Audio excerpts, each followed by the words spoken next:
मनुष्य के जीवन में संतान का बहुत महत्व है। उस संतान के लिए वो कितने कष्ट सहता है,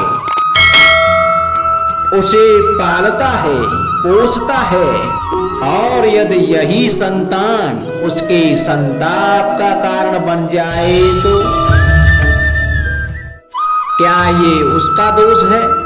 अधिकतर ये दोष हमारे लालन पालन का होता है।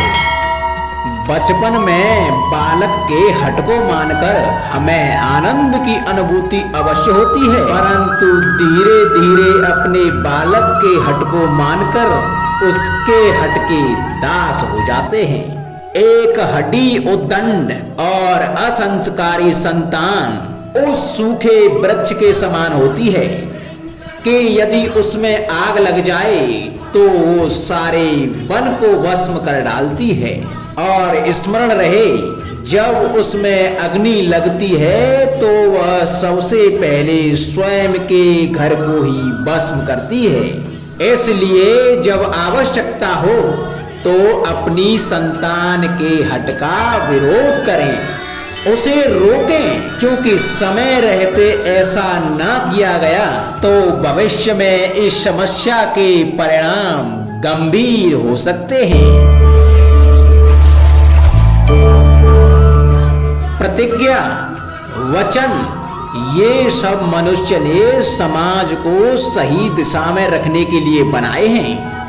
वो मनुष्य ही क्या जिसके जीवन में नियम ही ना हो, जिनका वो पालन ना करे, परंतु समय के साथ चलने के लिए नियमों को भी बदलना आवश्यक होता है, क्योंकि ये आज का समय ही तो है जो बीत जाने के बाद इतिहास बन जाएगा। यदि आवश्यकता पड़ने पर नियम और प्रतिज्ञा भंग न की जाए, समय की मांग के प्रतिरूप अपनी प्रतिक्रिया न बदली जाए, तो इतिहास हमें कभी क्षमा नहीं करेगा। आवश्यकता पड़ने पर आपकी तोड़ी हुई एक प्रतिज्ञा, एक बंधन कभी कभी पूरे मानव इतिहास को बड़े विनाश से बचा सकता है। इसलिए नियम, प्रतिज्ञा, वचन कुछ नहीं, कुछ है तो केवल समय, अर्थात जिसके अनुरूप चलने वाला ही सफल हो सकता है। क्या कर रहा हूं मैं? दर्पण में देख रहा हूं। आप लोग भी प्रतिदिन देखते होंगे, परंतु प्रतिदिन अपना मुख देखने के बाद भी उस पर लिखी बड़ी सीख देखना भूल जाते हैं। तो आप कहेंगे कैसी सीख? तो जाइए, फिर से दर्पण के सामने जाइए और दर्पण में अपना मुख खोलकर देखिए, क्या दिखेगा? दंत पंक्ति और जीवा है ना? तो आप विचार करके देखिए, दंत जन्म के पश्चात आते हैं, एक बार नहीं दो दो बार आते हैं, परंतु मृत्यु से पहले नष्ट हो जाते हैं।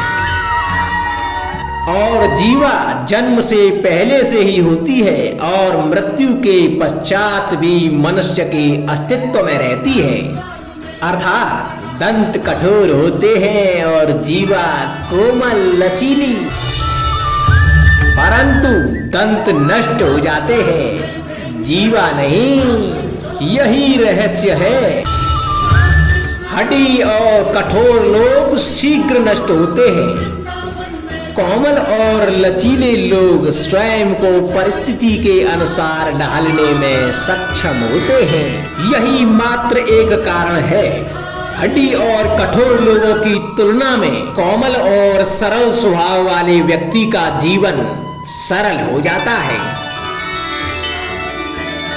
संबंध एक सहारा होता है जीवन का, और संबंधी वो होते हैं जिनसे आवश्यकता पड़ने पर सहायता मांगी जा सके, जिन पर विश्वास किया जा सके कि बुरे समय में वो हमारे काम आएंगे।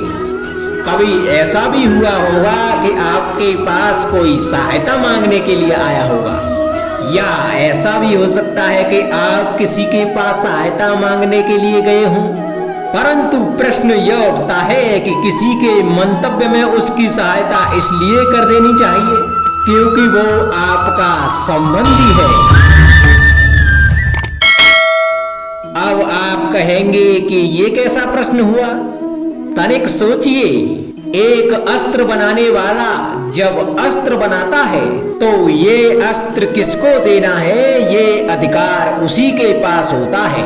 वो चाहे तो ये अस्त्र किसी को भी दे सकता है, वो एक सैनिक को भी दे सकता है या एक डाकू को भी, और यही अस्त्र दो भिन्न काम कर सकते हैं।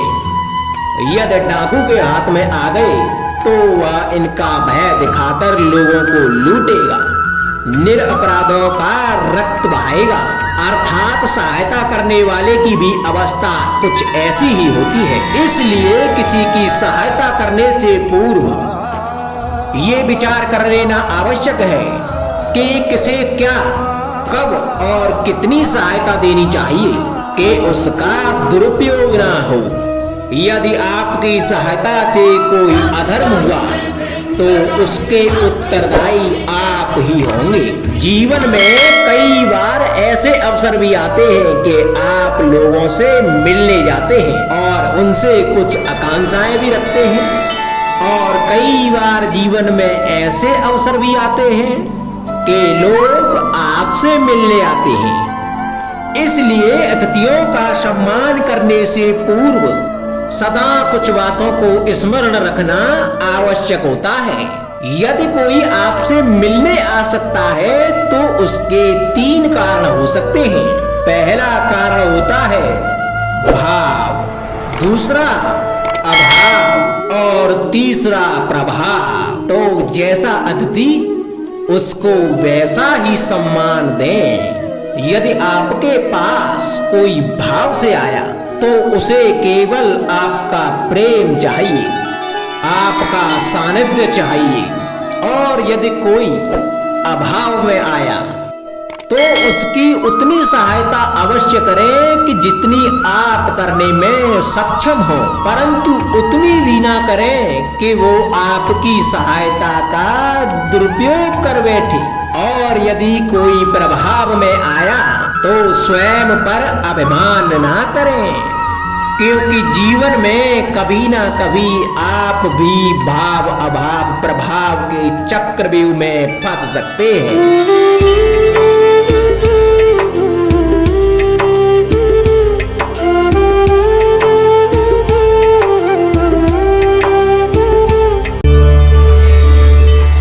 कभी आप ब्रह्म मुहूर्त में जगे हैं?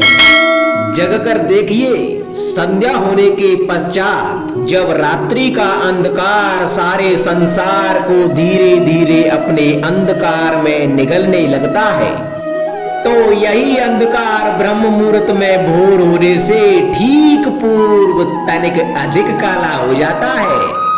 कुछ समझे, हमारा जीवन भी कुछ ऐसा ही होता है। जब हमारे जीवन की समस्याएं कठिनाई अपने अंत पर होती हैं, तो यही समस्याएं कठिनाई एक भीषण रूप लेकर हमारे समक्ष खड़ी हो जाती हैं, और ऐसी परिस्थितियों में अधिकतर लोग हार मान जाते हैं, भय खा जाते हैं। परंतु ऐसी स्थिति में आप हार ना माने, भय ना खाएं, दृढ़ रहें, निरंतर आगे बढ़ते रहें।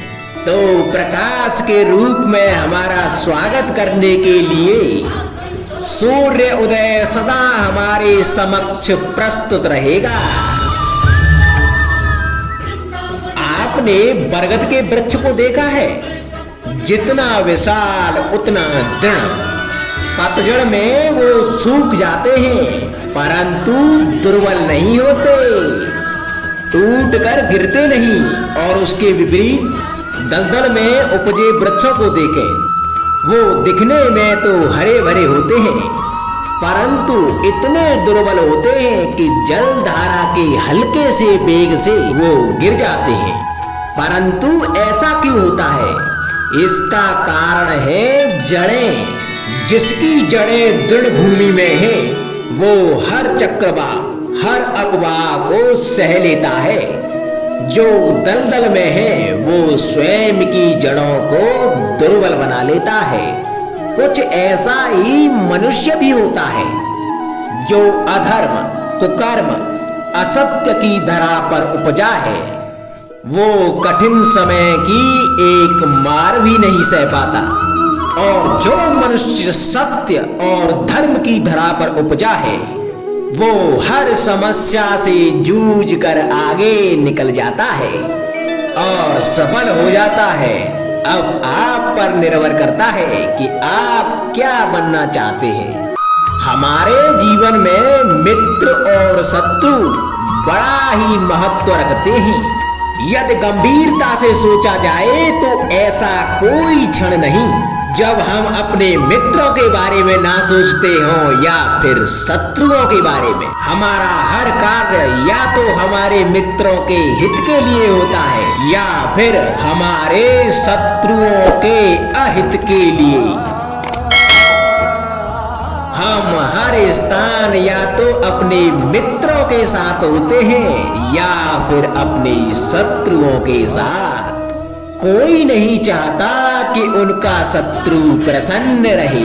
संसार में हर कोई अपने शत्रु को नष्ट कर देना चाहता है और ऐसा करने के लिए वो हर संभव प्रयास करता है। उसे आर्थिक, मानसिक और शारीरिक हानि पहुंचाने का प्रयास करता है। और यदि मैं आपको आज ऐसा मंत्र सिखाऊं जिससे आप अपने शत्रु को सदा के लिए नष्ट कर दे तो, और वो मंत्र है शत्रु को मित्र बनाना। अपने सभी शत्रुओं को अपना मित्र बना लीजिए और आपके सारे शत्रु स्वतः ही समाप्त हो जाएंगे। राधे राधे।